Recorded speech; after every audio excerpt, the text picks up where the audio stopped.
8절부터 28절까지 말씀입니다. 사도행전 14장 8절부터 28절까지 말씀 교독합니다. 루스드라에 발을 쓰지 못하는 한 사람이 앉아 있는데 나면서 걷지 못하게 되어 걸어본 적이 없는 자라.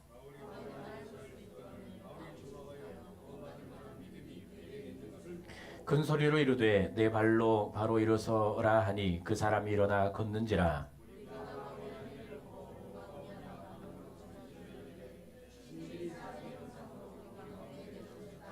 바나바는 제우스라 하고 바울은 그 중에 말하는 자이므로 헤르메스라 하더라.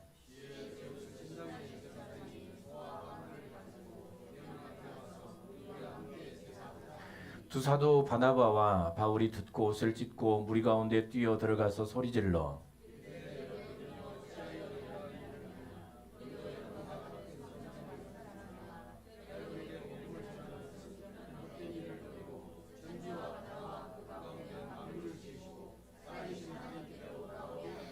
하나님이 지나간 세대에는 모든 민족으로 자기들의 길들을 가게 방임하셨으나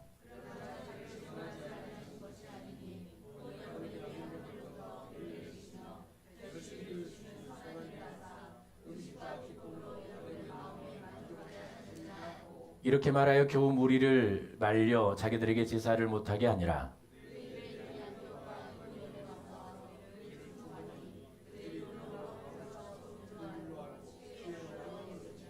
제자들이 둘러섰을 때에 바울이 일어나 그 성에 들어갔다가 이튿날 바나바와 함께 더베로 가서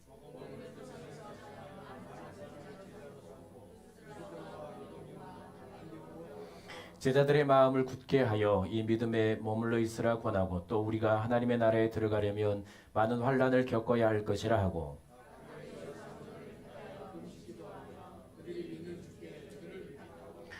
비시디아 가운데로 지나서 밤빌리아에 이르러 거기서 배 타고 안디옥에 이르니 이곳은 두 사도가 이룬 그 일을 위하여 전에 하나님의 은혜에 부탁하던 곳이라.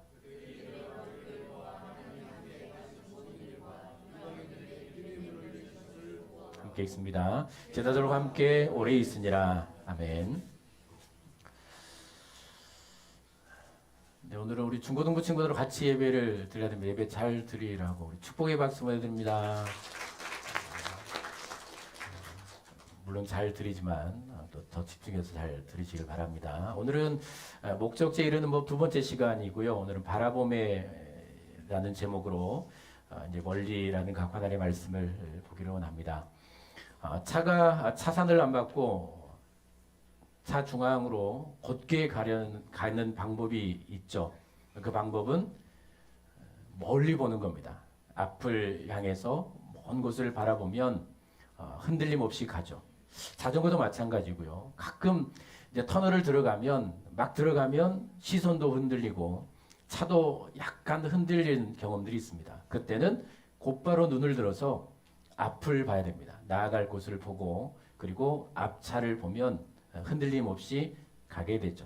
이게 이제 바라봄의 원칙인데 우리 어디를 바라보아야 되는가에 대해서 무엇을 바라보아야 되는가에서 흔들림 없이 인생길을 걷고 고난이나 어려움이나 때론 유혹이든지 그 많은 것들에 내 시선과 마음을 빼앗기지 않고 무엇을 바라볼 때 우리 인생에 흔들림 없이 갈 수 있을 것인가에 대해서 말씀을 드리기를 원하는데 자, 계속해서 말씀드렸던 것처럼 하나님은 우리의 마음속에 세 가지 큰 목적지를 주셨습니다.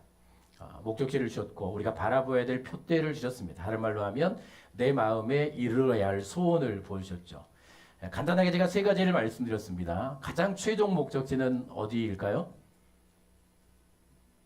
가장 최종 목적지는 하나님의 나라 천국입니다. 원래 하나님께서 인간을 만드셨던 그 하나님의 은혜의 자리로 우리가 돌아가는 것이죠. 하나님의 품으로 가는 것이고 그리고 두 번째 하나님께서 우리에게 주신 소원, 목적, 표대는 이 땅을 살면서 우리가 감당해야 될 사명입니다. 예수님의 증인이 되는 것이죠. 사람들을 구원하고 하나님을 예배하게 하며 하나님의 자녀되게 하는 이게 우리가 살면서 감당해야 할 반드시 바라보고 붙들어야 할 두 번째 소원이고 표대고 목적입니다. 그리고 마지막 세 번째는 하나님께서는 우리가 매일 또 1년을 살아가고 일생을 살아갈 소원을 내 마음에 담아주시죠. 하고 싶은 일을 담아주시고 함께하고 싶은 사람도 내 마음에 담아주시고 또 가고 싶은 곳도 담아주시고 좋아하는 것도 담아주시죠. 이게 소원들입니다. 하나님 그 작은 소원 하나하나를 다 내 안에 부어주시고 그 작은 소원들을 통해 이 땅에서 큰 목적을 이루어 가시죠. 인류 구원이라는 목적을 이루어 가십니다. 나를 한 사람을 구원해낼 사람으로 세우시는 이 목적을 이루어 가시죠. 그리고 마지막에 우리는 하나님의 나라에 이르게 될 것입니다. 이 목적지에 이르려면 내가 작은 소원이든 아니면 이 땅을 살아가면서 주신 사명이든 하나님의 나라에 이르는 이 목적지든 반드시 목적지에 이르려면 반드시 우리는 고난이라는 과정을 지나가야 합니다. 삶의 어떤 일들을 이루는데도 어려움을 넘어야 이루죠. 내 어떤 작은 꿈을 이루는데도 어떤 과정을 지나가야 그 꿈을 이룰 수 있는 겁니다. 하나님께서 우리에게 주신 이 놀라운 목적지에 이르려면 반드시 우리 앞에 있는 끊임없이 닥쳐올 많은 위기들과 어려움들, 이걸 고난이라고 하죠. 이런 것들을 넘어서야 하는 것입니다. 유혹도 마찬가지죠. 이 많은 것들을 넘어서게 하는 방법들이 하나님께서 우리에게 주신 이제 말씀의 역사들인데, 자, 어떤 이제 일들이 있는가? 어떤 걸 바라볼 때 우리는 고난이든지 유혹이든지 내 삶을 내 마음을 이 땅에 붙들어 두려는 고난 앞에 무너지게 하려는 유혹 앞에 내 신앙을 무너뜨리려는 이 수많은 것들을 이기며 나아가서 목적지에 이를 것인가? 하나님께서 여러분들의 마음속에 두신 그 소원이 이루어지는 영광의 자리에 이를 것인가? 첫 번째 우리가 바라보아야 될 분은 하나님입니다. 우리가 바라보아야 될 우리의 마음과 시선을 하나님과 하나님 나라를 바라보고 그 나라에 고정을 시켜야 되는데, 이제 사도 바울이 하는 일이 오늘 그런 일입니다. 지난주에 설명드렸던 대로 예수라는 그 복음을 전하다가 바울은 고난을 당하죠. 죽을 만큼 그 고통을 당하게 됩니다. 이 소식이 제자들과 성도들에게 들려지죠. 이제 더 안타까운 것은 자신을 바울을 통해서 이제 막 예수를 듣고 복음을 듣고 하나님 나라에 대한 소식을 듣고 그 믿음으로 구원받는다라는 인생이 구원받는다라는 소망의 소식을 듣고 믿음으로 들어온 새 가족들, 이제 간 믿음의 자리에 들어온 성도들이 자신이 당한 고난의 소식, 예수를 믿는데 저런 고난을 당하네, 예수를 믿는데 저런 아픔을 당하네, 그럼 나도 이런 고난을 당할 수 있는가에 대한 이런 염려와 이런 걱정들, 두려움들 때문에 그들의 신앙과 인생이 무너지게 될 것을 염려해서 바울이 그들을 곧장 찾아갑니다. 아팠겠죠. 죽을 만큼 매를 맞았으니까 힘들고 고통스러웠을 겁니다. 그런데 그 고통과 아픔과 고난이 그를 잡아두지를 못하죠. 누워야 하고 쉬어야 하고 아니면 치료를 받으러 가야 하고 어떤 이들의 위로를 받아야 될 그런 상태임에도 불구하고 그의 아픔과 육체의 고통이나 그의 삶의 고난이나 아니면 하나님을 향한 원망의 마음들, 이런 마음들이 그의 어떤 육체를 붙들어주질 못합니다. 아픈 육체를 붙들어주질 못하는, 그래서 나아가게 하는, 그들에게 돌아가게 하죠. 한 사람 한 사람, 한 교회 한 교회를 지나갑니다. 그가 복음을 전하며 막 구원받은 교회들과 성도들에게 갑니다. 그리고 그들을 권면하죠. 믿음 위에 굳게 서라고, 고난 때문에 흔들리지 말라고, 내 고난 때문에 너희가 무너져서는 안 된다라고 권면하며 힘을 주고 용기를 주죠. 이게 사도 바울의 마음입니다. 그 마음이 그를 붙들어 그를 움직이는 것이죠. 그래 갑니다. 그리고 한 일이 뭔가 하면 고난에 대해서 가르치죠. 반드시 환난과 고난을 통과해야 한다는 것입니다. 이상히 여기지 말라는 것이죠. 그리고 오늘 이제 그가 하는 일을 보면, 이제 그가 하는 일 22절 말씀을 죠. 22절 말씀을 보면 제자들의 마음을 굳게 하여 이 믿음에 머물러 있으라 권하고, 그러니까 그가 다시 돌아간 이유를 알겠죠. 그 아픔이 그를 묶어두지 못한 이유를 알겠죠. 자신보다 이제 예수를 믿고 구원받은 그들을 믿음으로 굳게 세우기 위함입니다. 가산 일 권하고, 또 우리가 하나님의 나라에 들어가려면 많은 환난을 겪어야 할 것이니라. 여기에 초점이 어디 있을까요? 그가 무엇을 강조하고 있습니까? 고난이 아닙니다. 환난이 아닙니다. 그 이후에 있을 일에 대해서 말씀하죠. 그게 무엇입니까? 하나님의 나라입니다. 하나님의 나라. 그러니까 그가 고난에 집중하게 하지 않습니다. 자신의 어떤 아픔, 육체의 아픔에 집중하지 않습니다. 사람들이 그의 고난을 보게 하지 않죠. 아프고 힘들지만 관심이 있었겠죠. 어떤 고난을 당했는지. 제자들과 성도들이 바울에게 눈이 갔을 겁니다. 시선이 갔겠죠. 얼마나 아팠을까? 얼마나 고통스러웠을까? 어떤 상처를 입었을까? 그의 마음은 어떨까? 그런데 그가 가르치는 것은 그런 아픔이 아닙니다. 하나님의 나라를 보게 하죠. 고난이 아니라, 환난이 아니라 하나님과 하나님의 나라, 그들이 들어가야 될 하나님의 나라와 그곳에 들어가게 할 하나님을 바라보게 합니다. 더 자세히 볼까요?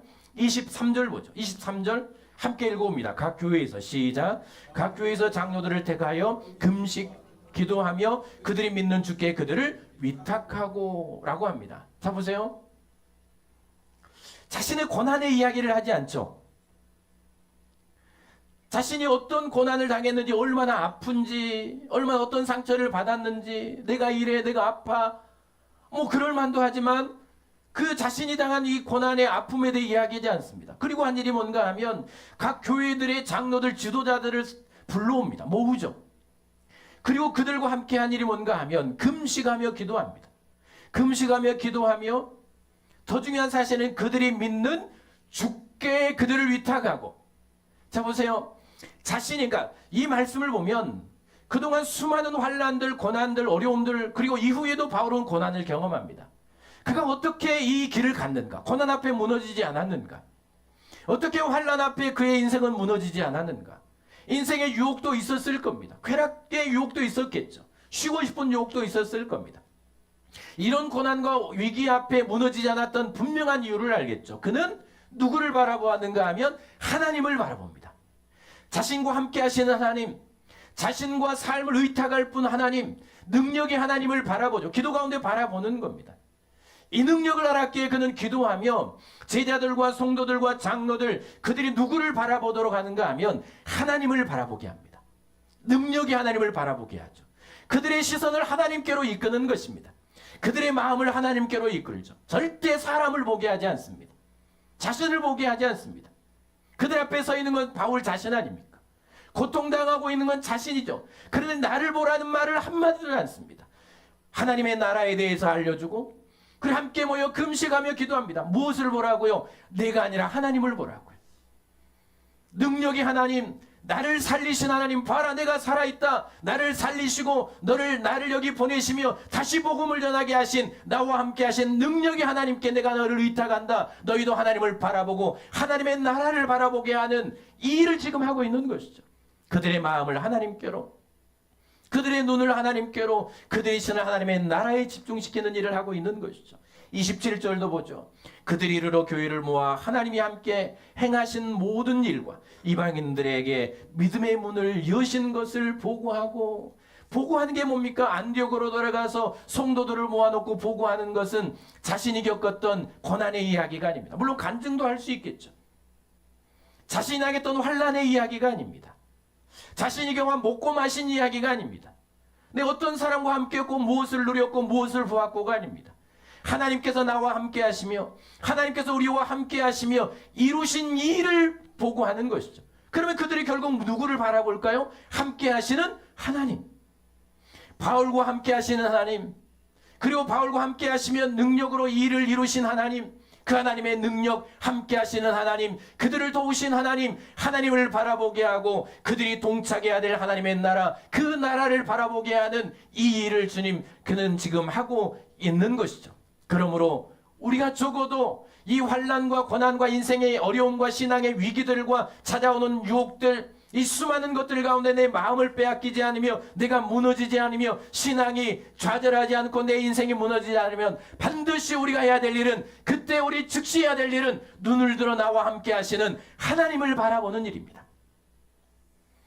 그리고 장차 이르게 될 하나님의 나라를 바라보는 것이죠. 이게 무슨 의미가 있을까요? 여기가 끝이 아니라는 겁니다. 고난이 결론이 아니라는 겁니다. 하나님의 나라를 바라보게 하는 것은 환난이 결론이 아니라는 겁니다. 지금 이 삶으로 네 인생이 끝나지 않는다는 것이죠. 반드시 이를 통과한 후에 하나님의 나라에 이르게 하실 그 나라가 있으니 지금을 참고 견디며 이기며 나아가라는 이 놀라운 권면과 메시지와 간절한 마음이 그들의 가르침 가운데, 바울의 가르침 가운데 있는 것 아닙니까? 너희는 장래에 하나님의 나라에 들어가서 살아야 할 하나님의 백성들이니 그 나라를 바라보라. 환난을 보지 말고 환난에 무너지지 말고 그 과정을 통과한 후에 들어갈 하나님의 나라를 바라보고 지금 이 믿음의 길을 가라는 것입니다. 지금 믿음에 굳게 서서 이 신앙의 여정을 가라는 것입니다. 나의 눈은 어디 있습니까? 내 시선은 어디 있습니까? 우리는 무엇 때문에 무너집니까? 다 현실에 무너지지 않습니까? 지금 내가 바라보고 있는 문제와 고난 앞에 우리는 무너질 수밖에 없는 사람들 아닙니까? 지금을 보면, 내 앞에 닥친 일들을 보면, 내 자녀들 앞에 닥친 문제를 보면 우리는 실망하고 좌절하며 무너질 수밖에 없는 연약한 인생들입니다. 바울도 그것을 알았죠. 그도 약한 존재 아닙니까? 그러니 그도 기도하며 살았습니다. 하나님만을 바라보며 힘들 때 하나님을 바라보며 그분의 능력을 의지하고 하나님의 나라 표대를 바라보며 그는 달려간 것입니다. 우리의 시선은 어떻습니까? 내 눈은 어디에 있고 내 마음은 어디에 있습니까? 여러분, 애굽에서 탈출한 이스라엘 백성들이 광야 40년 동안 방황하며 그들이 죽습니다. 광야에 묻히죠. 하나님께서 약속의 땅 가나안을 약속하셨고 그들을 애굽에서 구원해 내셔서 광야의 길을 걷게 하십니다. 그래 그 광야의 길을 실패해 버립니다. 믿음에 서지 못한 채 그들이 광야의 삶에 무너져 버립니다. 왜 그런 줄 아십니까? 왜 무너졌을까요? 그들의 어떤 마음들, 그들의 상태를 보면 잘 아는데 그들은 홍해 앞에 섰을 때부터 애굽에서 구원해 내면 행복할 줄 알았고 바로의 이 자신을 괴롭히는 왕의 권력과 군사들과 애굽 사람들의 그 품에서 벗어나면 그들에게는 자유와 기쁨이 있을 줄 알았죠. 그런데 얼마 지나지 않아 그들을 기다리는 건 죽음의 강이었습니다. 홍해였죠. 홍해 앞에 멈춰섭니다. 건널 수가 없습니다. 뒤에는 애국 군대가 몰려옵니다. 그들이 외칩니다. 우리가 애굽 사람 밑에서 그들을 섬기며 살겠다고 하지 않았느냐? 왜 우리를 여기까지 인도해서 우리를 죽이려고 하느냐? 차라리 애굽에서 죽는 것이 더 낫겠다. 그리고 모세와 하나님을 원망하기 시작하죠. 그 원망들은 언제까지 계속된 줄 아십니까? 애굽을 그리워하며 애굽을 바라보며 그 삶이, 그 일들이 광야 40년 내내 반복됩니다. 그들은 무슨 일만 있으면 애굽을 그리워했죠. 그게 행복한 삶도 아니었는데, 그게 아름다운 삶도 아니었는데, 물이 없으면, 먹을 것이 없으면, 길이 힘들면, 무슨 일만 있으면 그들은 모세를 원망하며 하나님을 원망하며 과거를 그리워합니다. 현재의 그들의 아픔과 그들의 없는 것들과 문제들에 집착하면서 그들은 과거에 묶여 살아갑니다. 철저하게 하나님이 그 과거를 무너뜨리죠. 그들이 묶였던 과거를 끊어내십니다. 그리고 나서 새 사람을 만들어 가나안 약속의 땅에 들여보내시죠. 그들과 전혀 다른 눈과 마음을 가졌던 사람들이 있습니다. 모세와 요수아와 갈렙, 아주 독특한 눈을 가졌습니다. 똑같은 현실을 살았습니다. 똑같은 광야 길을 걸었죠. 똑같이 가데스 바네아에서 거인의 소식을 들었습니다. 거인들을 봤죠. 그들이 넘을 수 없는 산과 같은 자신들을 메뚜기처럼 만드는 거인들의 문제를 그들은 보았습니다. 그런데 여러분, 그들은 거기서 무너지지 않았습니다. 그들은 거기서 주저앉지 않았죠. 왜 그런 줄 아십니까? 매우 독특한 시선을 갖고 있었습니다. 그들은 하나님을 보았습니다. 자신과 함께 하신 하나님, 여기까지 인도하신 하나님, 그리고 함께 하시며 가나안에 들어가게 하실 하나님, 그 하나님의 나라를 보았죠. 하나님과 약속의 땅을 바라보았습니다. 과거를 보지 않았습니다. 애굽을 보지 않았습니다. 현실을 보지 않았습니다. 현재의 거인들을 보지 않았죠. 그들은 눈을 들어 하나님을 보았고 들어가게 될 약속의 땅을 바라보는 매우 독특한 시선을 갖고 있었습니다. 하나님의 은혜죠. 결국 그들은 약속의 땅에 발을 딛습니다. 바라보는 곳에 가 있었습니다. 그들은 바라보는 미래에 가 있었습니다. 그러나 광야에서 죽었던 사람들, 그들은 철저하게 그들이 바라보았던 현실에 죽습니다. 과거에 묻힙니다. 평생을 과거에 묶여서 현실에 묶여서 그 문제와 어려움들 앞에 끊임없는 원망과 불평과 애굽으로 돌아가자는 말을 끊이지 않았던 그들은 과거에 묻히고 현실에 묻혀버립니다. 이게 우리의 삶입니다. 내 마음이 현실에 있으면, 내 눈을 들지 못하면 우리는 과거에 묻혀 죽습니다. 왜 그랬을까? 더 잘 살 수 있지 않았을까? 그런들 무슨 소용이 있겠습니까? 옛날엔 안 그랬는데. 끊임없는 과거에, 지금 현실의 문제에 우리 그럴 수밖에 없죠. 눈이 지금 앞에 있으니까. 지금 우리의 눈은 내 눈앞에 있는 것만을 볼 수밖에 없으니까. 하나님은 그 눈을 들게 하시는 겁니다. 그 마음을 들게 하십니다. 바울을 시켜서 성도들의 눈을, 고난에 박혀있는, 고난에 무너져버릴 그들의 눈과 마음을 들어 하나님을 바라보게 하고 하나님의 나라를 바라보게 하며 그 고난의 과정을 견내고 미래를 향해 나아가게 하는 것입니다. 하나님이 다 그랬습니다. 여러분, 눈을 드십시오. 고난 앞에 무너진 우리의 마음과 현실에 묶여버린 나의 눈과 마음을 드십시오. 그것이 고난이든 유혹이든 즐거움이든 쾌락이든 수없는 것들이 우리의 마음과 시선을 이 현실에 가두어두려 끊임없이 우리의 마음과 시선을 빼앗아 갑니다. 벌써 거기에 빼앗긴 분들이 있을 거라고 생각을 합니다. 드십시오. 눈을 들어 나와 함께 하신 하나님을 보고 나를 도우실 능력의 하나님을 바라보십시오. 그리고 장차 들어갈 하나님의 나라를 바라보십시오. 그 마음과 그 시선이 나를 이끌어 가실 겁니다. 이끌어 갈 겁니다. 인생을 방황하지 않도록 나를 이끌어 갈 겁니다. 흔들리든 인생을 흔들리지 않도록 나를 굳게 세울 줄로 믿습니다. 하나님 오늘도 우리의 마음을 들게 하시고 우리의 눈을 들게 하십니다. 드십시오. 우리가 그와 함께 영광을 받기 위하여 고난도 함께 받아야 할 것이라 생각하건대 현재의 고난은 장차 우리에게 나타날 영광과 비교할 수 없었다. 사도 바울의 고백입니다. 그가 고난을 어떻게 이겨냈는지를 알겠죠. 그가 죽을 만큼 맞아버린 그 폭풍 후의 고난과 매맞음과 외로움과 이별과 사람들의 배신과 이런 고난과 어려움과 때론 유혹을 이겨낼 힘이 어디 있었는가를 알겠죠. 현재의 고난은 장차 우리에게 나타날 영광과 비교할 수 없어다. 하나님은 그에게 놀라운 은혜를 주셨습니다. 장차에 임하게 될 영광의 나라를 보는 그 눈을 바울에게 주신 것입니다. 우리에게는 지금 이 눈이 필요합니다. 지금 현실에 무너지고 있다면 하나님께 우리는 이 마음과 이 눈을 구해야 합니다. 그 영광의 나라를 바라보는 눈이 오늘 나를 이끌어 갈 것입니다. 현재가 붙들지 못합니다. 고난이 내 인생을 붙들지 못합니다. 여러분, 바울이 이 고난 가운데 고난이 그 인생을 못 붙들죠. 죽을 만큼 맞아버린, 아파서 움직일 수 없는, 누워있을 수밖에 없는 그 인생, 그 몸을 그 고난이 붙들지를 못합니다. 왜요? 영광의 나라가 보였기 때문에. 그를 도우신 하나님이 보였기 때문에 그것이 붙들지를 못하는 것입니다. 신앙이 뭡니까? 하나님을 바라보는 거 아닙니까? 신앙생활이 뭔가요? 하나님을 바라보며 가는 것 아닙니까? 우리는 교회에 왜 옵니까? 우리는 왜 예배합니까? 하나님을 바라보는 일 아닙니까? 여러분, 성도는 하나님을 바라보고 하나님의 나라를 바라보며 살아가야 될 사람들입니다. 이제 눈을 들고 마음을 들고 하나님의 나라를 보고 하나님을 보십시오. 현실이 여러분들을 못 붙들 겁니다. 고난이 여러분들을 못 붙들 겁니다. 과거가 여러분들을 묶어두지 못합니다. 하나님을 바라보는 사람을, 하나님의 나라를 바라보는 사람을 절대로 과거가 여러분을 붙들 수 없고 문제가 여러분들을 무너뜨릴 수 없으며 현실이 여러분들을 붙들 수가 없다는 사실을 기억하시고 눈을 들어 하나님을 보십시오. 하나님의 나라를 바라보며 현실을 잘 이기고 그 나라를 향해 날마다 전진해 나아가는 사도 바울처럼 표대를 향해 달려가는 우리의 인생길이 될 수 있기를 축복합니다. 두 번째 바라봐야 될 것은 사명이죠.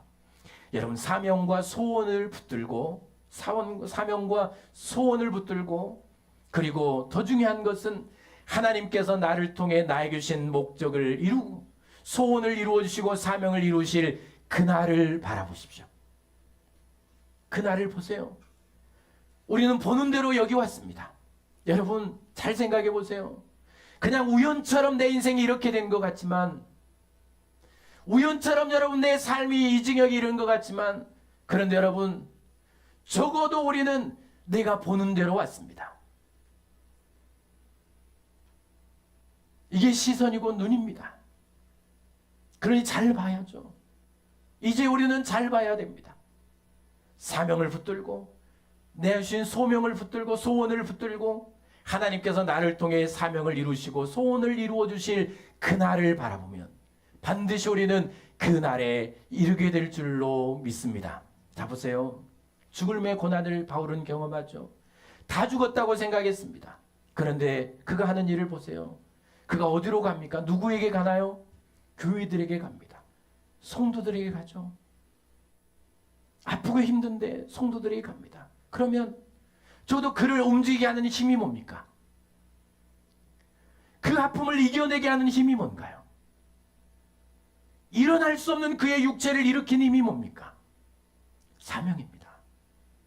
사랑하는 성도들, 구원해야 될 교회들, 다시 믿음을 굳게 세워야 될 성도들, 그 사명과 소원이 그를 이끈 겁니다. 그를 붙든 겁니다. 이게 능력의 사명이죠. 그리고 사도 바울은 그날을 바라본 사람입니다. 하나님께서 그 사명을 완수하실 그날을 바라보았죠. 하나님의 나라, 들어갈 하나님의 나라, 하나님께서 들어가게 하실 그날을 본 것입니다. 그날. 그러니 현재가 못 붙들죠.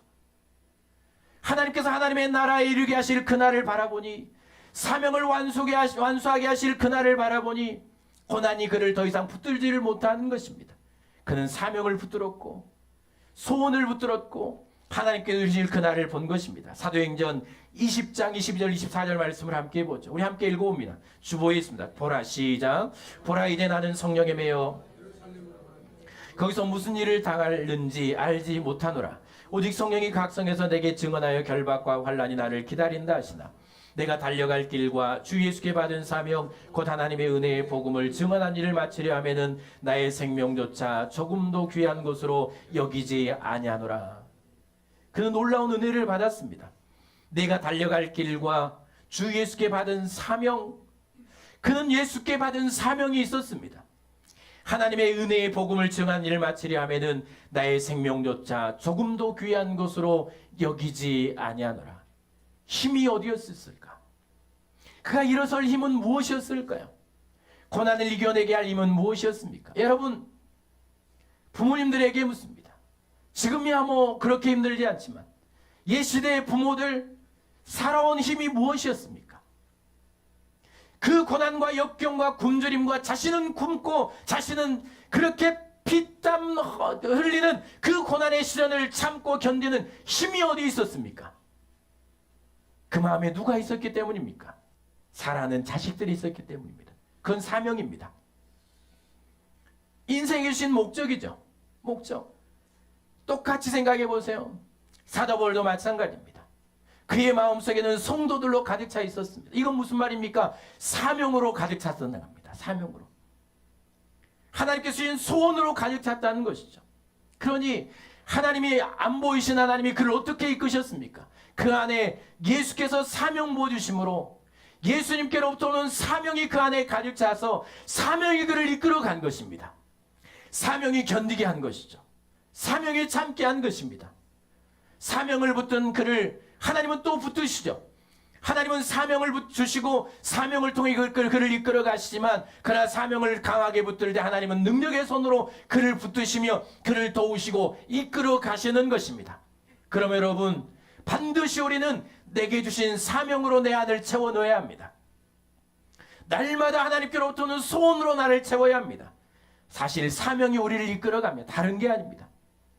육체의 아픔과 삶의 어려움과 고난들 다 마찬가지입니다. 사명이 있으면 일어납니다. 소원이 있으면 일어납니다. 그래 우리는 사명으로 내 마음을 채우고 소원으로 내 마음을 가득 채워야 하나님 그 소원과 사명으로 나를 강하게 하시며 참게 하시고 인내하게 하시고 이 삶의 여정을 걸어가게 하신다는 사실을 기억하시고요. 강력하게 사명을 붙드십시오. 그러면 하나님의 능력의 손이 여러분들을 붙드실 것입니다. 이겨내게 하실 것이고 걸어가게 하실 것입니다. 사명이 있는 거기까지 가게 할 것입니다. 내 소원이 있는 그 자리까지 하나님은 인도해 가실 것입니다. 이게 소원의 능력이고 사명의 능력입니다. 하나님 우리를 이끌어 가시는 방법을 잘 아시죠? 하나님은 내 안에 소원을 담아주십니다. 내 안에 소원을 담아주시고 그 소원을 이룰 열망을 담아주시며 그리고 나서 우리를 이끌어 가시는 것입니다. 일하게 하시고 움직이게 하시고 살게 하시는 것입니다. 그러니 여러분, 사명을 바라보시고요. 그리고 더 중요한 것은 하나님이 이루실 것입니다. 하나님이 여러분 하나님의 나라에 들어가게 계실 것이고요. 하나님이 나에게 주신 사명과 소원을 하나님이 반드시 이루어 주실 것입니다. 그러면 우리의 눈은 어디에 있어야 할까요?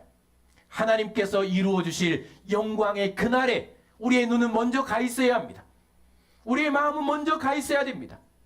그러면 내가 바라본 대로 내가 그날을 바라보면 하나님께서 이루실 그날을 바라보면 반드시 하나님은 나를 그날에 세우실 줄로 믿습니다. 그 영광의 날에 나는 서 있게 될 겁니다. 언제 왔지? 어떻게 내가 여기까지 왔지? 못 올 줄 알았는데, 안 될 줄 알았는데, 넘어질 줄 알았는데, 죽을 줄 알았는데 내가 오늘 여기 와 있어요. 내가 오늘 이 자리에 서 있습니다. 그건 무엇입니까? 하나님께서 나에게 그날을 보게 하셨고 그날을 보게 한 사람은 반드시 그날에 서게 됩니다. 그러니 여러분, 내 눈, 어떤 눈이 필요합니까? 그날을 바라보는 눈이 필요합니다. 그날을 바라보는 눈. 여러분, 우리는 바라보는 대로 왔습니다. 자식들에게도 내 인생에도 우리의 신앙에도 여러분의 가정에도 이후에는 반드시 하나님께서 여러분의 마음속에 부어주신 바라보는 대로 그날에 여러분 그날에 가 있을 것입니다. 그날에 여러분의 상은 어떻습니까? 그날에 여러분의 모습은 어떻습니까? 적어도 저는 믿습니다. 오늘 바울도 믿었고 저도 믿습니다. 저는 하나님께서 나에게 바라보게 하신 그날에 지금 있습니다. 신학교에 가기를 원하는 그날에 있었고 나는 거기 가 있었습니다. 나는 바라보게 하신 그날에 여기 지금 와 있습니다. 앞으로는 그렇게 될 것을 믿습니다. 여러분 어디 있습니까? 여러분의 눈은 지금 어디 있습니까? 매일 바라보는 게 불행한 날입니까? 여러분 매일 바라보는 게 여러분 안 될 날입니까? 여러분 내 꿈이 이루어지지 않을 날입니까? 여러분 하나님은 우리의 마음속에 그날을 바라보게 하십니다. 반드시 그날에 우린 서게 될 것이고 그날에 이르게 될 줄로 믿습니다. 이 은혜를 구하십시오. 참 불행 아닙니까? 그날을 못 보는 것은 불행입니다. 악한 마귀는 그리고 세상은 이날만을 바라보도록 우리의 마음을 빼앗습니다. 고난은 더욱 그렇습니다. 그 고난 앞에 마음과 시선을 빼앗기지 않을 사람은 한 사람도 없습니다. 유혹은 더 치명적입니다. 유혹은 더 치명적입니다. 그 유혹 앞에 마음과 시선을 빼앗기지 않을 사람은 거기에 있으면, 거기에 서버리면 장차 하나님께서 나를 서게 하실 그날을 바라볼 수는 없습니다. 그러니 여러분 눈을 드십시오. 그리 하나님의 은혜를 구하십시오. 바울에게 주셨던 독특한 눈, 그날을 바라보는 하나님의 눈을 나에게 주십시오. 지금이 아니라, 지금의 고난이 아니라, 지금의 어려움이 아니라, 지금의 현실이 아니라 하나님께서 하나님의 자녀인 나를 통해 이루실 그날을 바라보는, 영광의 날을 바라보는 그날 그 믿음을 나에게 부어주십시오. 여러분 바울이 기도하는 이 일도 무엇입니까? 하나님 그 하신 이 일을 간증하는 것도 무엇입니까? 여러분 그날을 보게 하는 것이죠. 그날을 보게 하는 것입니다. 아브라함, 하나님은 그를 부르셨죠. 그는 끊임없이 흔들렸습니다. 끊임없이 흔들렸습니다. 실패하고 무너지고 고난 앞에, 위기 앞에, 두려움 앞에 아내를 누이라고 속이고, 그리고 자기의 종을 아들로 삼으려는 실수도 하고 몸종을 통해 아들을 낳기도 합니다. 이게 흔들리는 인생이었습니다. 그때마다 하나님은 찾아오십니다. 그리고 어떻게 그를 이끌어 가신 줄 아십니까? 땅과 하나님께서 주실 후손을 다시 약속하시며 그날 하나님이 이루실 그날을 보게 하심으로 100살을 넘어 120살을 넘어 그날을 향해 가게 하신 것은 하나님의 그날을 바라보게 하신 하나님의 은혜였습니다. 노아를 보세요. 100년이 넘는 시간 동안 산꼭대기에 올라 비도 오지 않는데 배를 만듭니다. 수많은 사람들의 비난과 조롱과 무시와 비웃음이 있었을 겁니다. 100년이라는 시간 동안 산꼭대기에 올라 방주 배를 짓습니다. 여러분 무엇이 그것을 가능하게 했습니까? 하나님은 그 이후에 있을 방주를 다 짓고 난 이후에 있을 심판과 구원의 날을 보게 하셨습니다. 그날을 바라보니 현실 앞에 무릎 꿇지 않습니다. 그날을 바라보니 비웃음 앞에 무릎을 꿇지 않죠. 그날을 바라보니 조롱 앞에 무릎을 꿇지 않습니다. 그런데 여러분 노아 시대의 사람들 그날의 쾌락과 즐거움과 유혹과 그날의 이 날에 이 땅에 눈을 받고 살아가는 사람들 심판 앞에 다 무너졌습니다. 그날을 바라보았던 노아의 가정들만 구원을 받았죠. 그러니 여러분 우리에게는 그날을 바라보는 시선이 필요합니다. 여호수아와 갈렙 마찬가지죠. 그들이 무너지지 않았던 이유는 분명합니다. 그들은 하나님께서 약속의 땅에 들어가게 하실 그날을 바라본 사람들입니다. 거기 이미 있었습니다. 모세를 보세요. 여호수아와 갈렙을 보세요. 민수기 14장에 나오는 그들의 눈을 보세요. 이미 그들은 약속의 땅 가나안에 가 있었습니다. 그날에. 그러니까 갈 수밖에 없죠. 하나님 그들을 이끌어 그날에 세우시는 겁니다. 70년 이스라엘 나라가 바빌론의 나라가 망하죠. 멸망을 합니다. 눈물의 선자 예레미야와 에스겔, 여러분 나라가 망하면 다 포기하죠. 나라가 망하고 재산을 빼앗기고 포로들이 끌려가면 사역도 무슨 소용입니까? 사명이 무슨 소용입니까? 지금 뭐 일하는 게 무슨 소용입니까? 그런데 여러분, 그들은 끌려가서도 복음을 전합니다. 나라가 망하고 포로로 끌려간 거기서도 회개 메시지를 전합니다. 하나님의 말씀을 전하고 사명을 감당합니다. 어떻게 그럴 수 있었는 줄 아십니까? 하나님은 그들에게 70년 후에 그들을 회복할 그날을 이미 보게 하셨습니다. 이미 회복할 그날을 바라보니 회복의 날에 그들의 눈이 있으니 여러분 나라가 망해도 인생이 멸망한 것 같아도 그들은 무너지지 않으며 포로로 끌려간 그들에게 가서까지 복음을 전하며 소망을 이며 회복해 한 이 일을 감당했던 것이죠. 예레미야가 감옥에 갇혀 있었습니다. 착고에 채우고 감옥에 갇혀 있었죠. 나라는 곧 멸망합니다. 아무것도 할 수 없습니다. 곧 죽을 때만 기다립니다. 그래 하나님이 그에게 하나님을 통해서 가서 감옥에 갇혀 있는 그에게 아무것도 할 수 없는 그에게 뭘 하라고 하신 줄 아십니까? 밭을 사라고 합니다. 밭을 사고 계약서를 쓰라고 합니다. 그리고 계약서를 보관하게 합니다. 그러면 그게 나중에 자기게 되나요? 살아나올 희망도 없는데, 감옥에서 나갈 소망도 없는데, 이제 나라 망하는데 그게 무슨 소용입니까? 그런데 하나님은 그에게 밭을 사고 계약서를 쓰고 그것을 도장을 찍어서 보관하라고 합니다. 하나님의 놀라운 메시지가 있었죠. 내가 다시 그 땅을 찾게 하겠다는 메시지입니다. 이런 은혜가 여러분들에게 있습니까? 이건 놀라운 복이죠. 놀라운 은혜입니다. 현실이 감옥 같고 현실이 눈물이 나고 현재가 두렵고 어렵고 그런데 여러분 하나님이 찾아오셔서 내가 너를 회복시켜 줄 거야. 내가 너를 일으켜 줄 거야. 내가 너의 가정을 구원해 줄 거야. 끊임없이 들려주시는 약속의 말씀이 내 안에 들어와서 내 눈을 들게 한 이 은혜가 우리에게 필요한 것입니다. 예수님은 어떻게 십자가의 길을 가셨습니까? 그 고난 위에 십자가 후에 있을 기쁨의 시간을 이미 보셨습니다. 자녀들이 구원받고 하나님의 나라에 이르게 될 그날을 보았죠. 그래서 십자가의 길을 간 것입니다. 앞에 있는 기쁨을 위하여 십자가를 참으사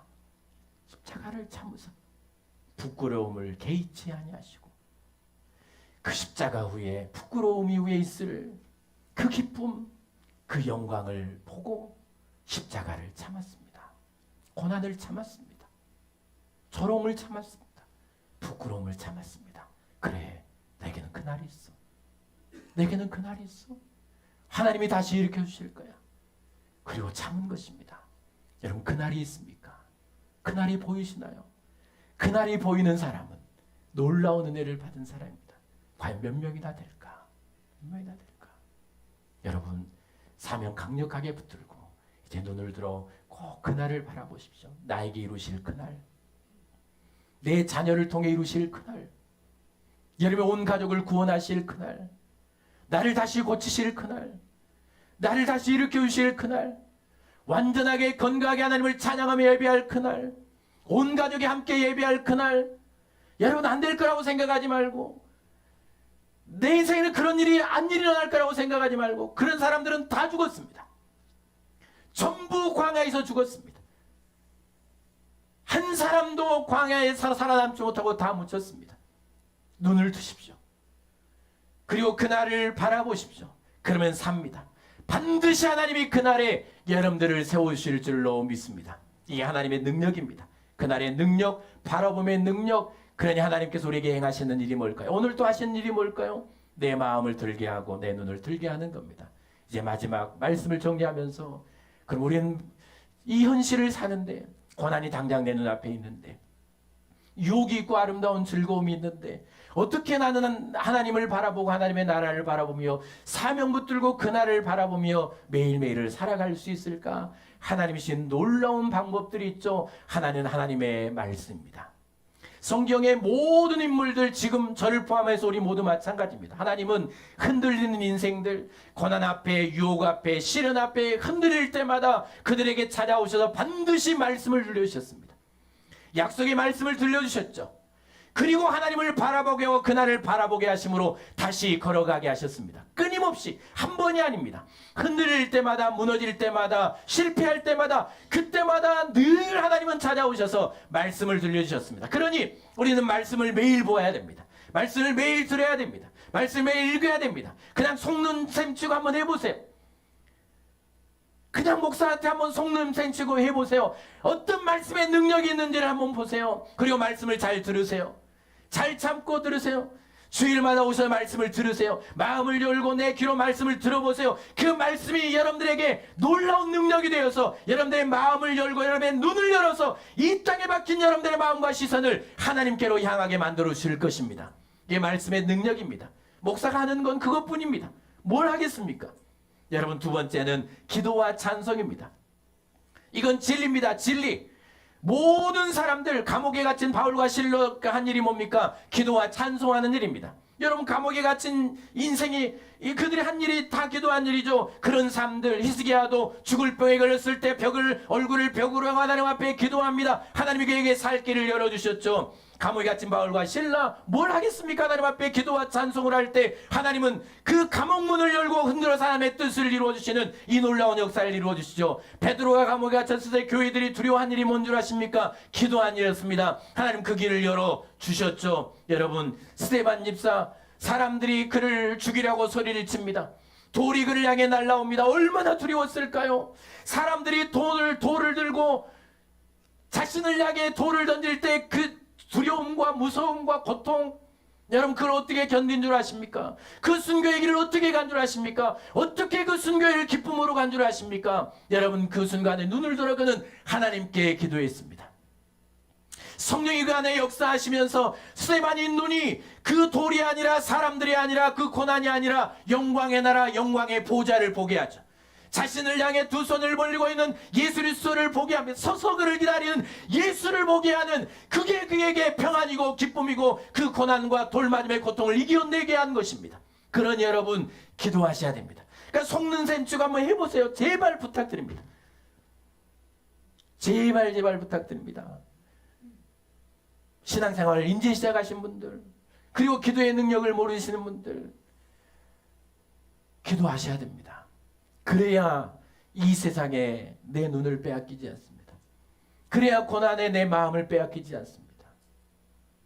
그리고 마지막은 구약의 안식일, 신약의 주일입니다. 신약의 주일. 사실 우리 세상에 일주일 살아가죠. 사는 것만 합니까? 여행도 가죠. 아름다운,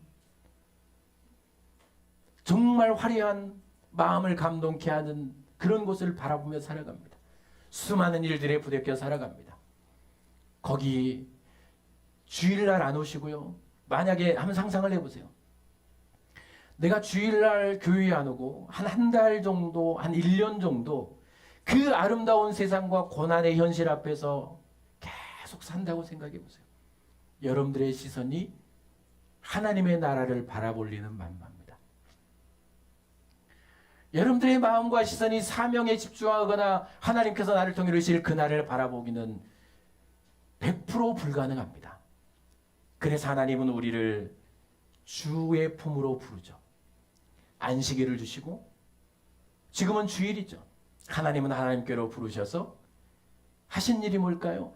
영원한 안식의 나라를 바라보게 하십니다. 그리고 눈을 들어 하나님을 보게 하죠. 그리고 다시 사명을 내 안에 품게 합니다. 그리고 나를 통해 이루실 그날을 보게 하신 후에 다시 세상으로 보내시는 겁니다. 이걸 한마디로 표현하면 뭘까요? 두 글자로 예배라고 표현합니다. 그래서 농담처럼 말하지만 예배를 성공하면 신앙은 성공합니다. 예배를 성공하면 인생은 성공합니다. 그래 중고등부 친구들 막 죽겠죠. 10분 예배하다가 한 5분 말씀 듣다가 1시간 예배 말씀 들으면 막 고통일 건데 이게 예배에 성공하면 반드시 여러분의 신앙과 인생에 성공합니다. 평생 죽을 때까지 주의를 지키며 예배하며 사십시오. 그래야 우리는 하나님의 나라를 바라보며 갈 수 있습니다. 사랑하는 여러분, 눈이 녹아야 가니까 오늘 우리 고길미 집사님이 장로님보다 먼저 온다고 6시에 오셨어요. 난 누가 했더니 6시에 오늘 눈을 치우고 곧 있으니까 장로님이 오시고 곧 있으니까 또 윤수탁 장님이 오시고 거기 주차장 눈을 다 치워 놓으셨습니다. 여러분 주차 편하게 하라고. 눈이 녹아야 가니까. 이따 중고등부 특송도 있을 거예요. 영상도 있을 거니까 그냥 포기하고 계세요. 그리고 밥까지 먹으면 눈이 다 녹을 겁니다. 제발 부탁합니다. 송샘 치고 여러분 주일날 말씀 잘 보고 듣고 그리고 기도와 찬송을 해보세요. 그러면 하나님이 내 눈을 열어주실 것입니다. 그리고 하나님과 하나님의 나라와 그 나라를 보게 하실 것입니다. 바라보면 반드시 여러분은 그 나라에 가 있을 줄로 믿습니다. 기도하겠습니다. 사랑하는 하나님 감사